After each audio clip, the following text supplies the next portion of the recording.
આજથી થોડાક દિવસ પહેલાં ગુજરાતમાં થયેલા કમોસમી વરસાદના કારણે ખેડૂતોને ખૂબ મોટા પ્રમાણમાં નુકસાનીનો સામનો કરવો પડ્યો હતો।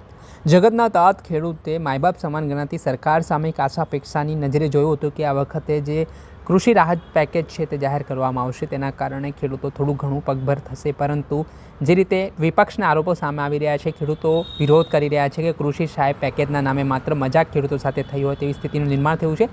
10,000 કરોડ પેકેજની જે પ્રતિ મર્યાદા હેક્ટર દીઠ જે 22,000 કરોડ જે પ્રતિ હેક્ટર 22,000 રૂપિયા ચૂકવવામાં આવ્યા છે, તેની સામે ખેડૂતો પણ નારાજગી દર્શાવી રહ્યા છે। આ વચ્ચે ખેડૂતોને લઈને કોંગ્રેસની પણ જેને આક્રોશ યાત્રા ચાલી રહી છે અને આ વચ્ચે વડગામના કોંગ્રેસના ધારાસભ્ય જિગ્નેશ મેવાણીએ આ રાહત પેકેજ સામે પોતાનો વિરોધ નોંધાવ્યો છે અને કહ્યું છે કે ખેડૂતોને સંપૂર્ણ દેવું માફ કરવામાં આવે અને તેમને રાહત છે તે વધારે ચૂકવવામાં આવે। પહેલાં તો સાંભળી લો વડગામના ધારાસભ્ય જિગ્નેશ મેવાણીને।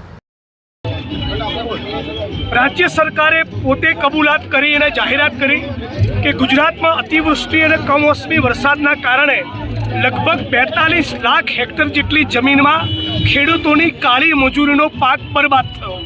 સરકાર પોતે કબૂલ છે, રાજ્ય સરકારનું પોતાનું બજેટ લગભગ 4 લાખ કરોડનું છે અને છતાં મશ્કરી કરતા હોય એમ ખાલી 10,000 કરોડના પેકેજની જાહેરાત કરી છે।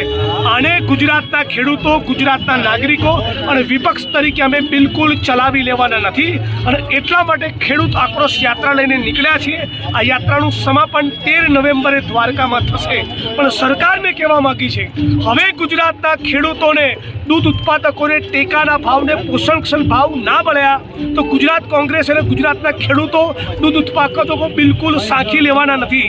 ગુજરાતના ભાગીયા ખેત મજૂરોને તમે 1 રૂપિયો વળતર આપ્યું નથી। ખેડૂતોનું વળતર પણ વધવું જોઈએ અને ભાગીયા અને ખેત મજૂરોને પણ વળતર મળવું જોઈએ। ગુજરાતની અંદર પાક ફસલ વીમા યોજના બંધ કરી આને નવેસરથી ચાલુ કરો। ખેત મજૂરોમાં જમીનોની સાથળી, જમીનોની ફાળવણી શરૂ કરો।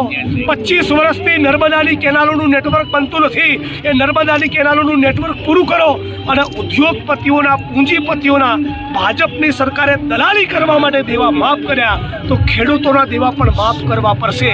એક નહીં 17.5 વાર માફ કરવા પડશે। એ કહેવા માટે લાલજીભાઈના નેતૃત્વમાં, કોંગ્રેસ પાર્ટીના નેતૃત્વમાં સમગ્ર ગુજરાતના ખેડૂતોને જગાડવા આ ખેડૂત આક્રોશ યાત્રા નીકળી છે।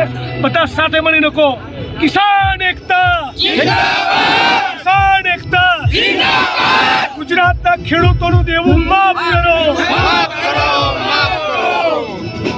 આપણે સાંભળ્યા વડગામના ધારાસભ્ય જિગ્નેશ મેવાણી, તેઓ આકરા પાણીએ જોવા મળ્યા છે અને તેમણે નારાજગી દર્શાવી છે અને આ રીતે ખેડૂતો સાથે જે અન્યાય કરવામાં આવી રહ્યો છે અને ખેડૂતોને સહાયના પૈસે પણ સરકાર ચૂકવવામાં નિષ્ફળ નીવડી હોય તેવા આરોપો તેમણે કરતા રાજકારણ ગરમાયું છે। દર્શક મિત્રો, આવા જ વિડીયો જોવા માટે અનકવરેજ ન્યૂઝ જોતા રહો।